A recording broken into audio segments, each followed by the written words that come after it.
আরে আরে ঝিঙে তো অনেক খেয়েছেন, ঝিঙের খোসা খেয়েছেন কখনো? কিন্তু ঝিঙের খোসাগুলো দিয়ে কি করবে গো?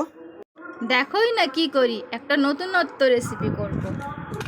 আগে থাকতে ধুয়ে রাখা ঝিঙের খোসাগুলোকে ছোট ছোট করে কেটে নিলাম। ঝিঙের খোসাগুলো তো কাটা হয়ে গেছে, এবার কি করবে গো?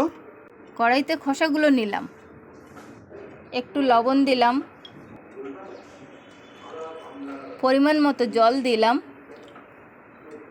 চাপা দিয়ে 5 মিনিটের জন্য ভাপিয়ে নিলাম। ভাপানো খোসাগুলোকে একটা মিক্সি বাটিতে তুলে নিলাম। একটা কড়াইতে শুকনো লঙ্কা ও রসুন ভেজে নিলাম। সমস্ত উপকরণগুলো একসঙ্গে মিক্সি বাটিতে বেটে নিলাম। বাটাটা মিক্সি বাটি থেকে আলাদা একটা পাত্রে ঢেলে নিলাম। স্বাদ মতো লবণ দিলাম, হলুদ দিলাম,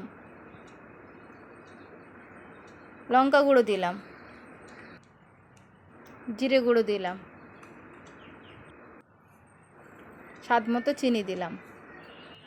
কড়াই গরম হয়ে গেলে তার মধ্যে সর্ষের তেল দিয়ে দিলাম। তেল গরম হয়ে এলে তার মধ্যে দিয়ে দিলাম কালো জিরে, পেঁয়াজ কুচি। পেঁয়াজ আর কালো জিরে ভাজা ভাজা হয়ে এসছে, এবার এর মধ্যে দিয়ে দিলাম সম্পূর্ণ বাটাটা। ভালো করে নাড়তে হবে যাতে কড়াইতে লেগে না যায়।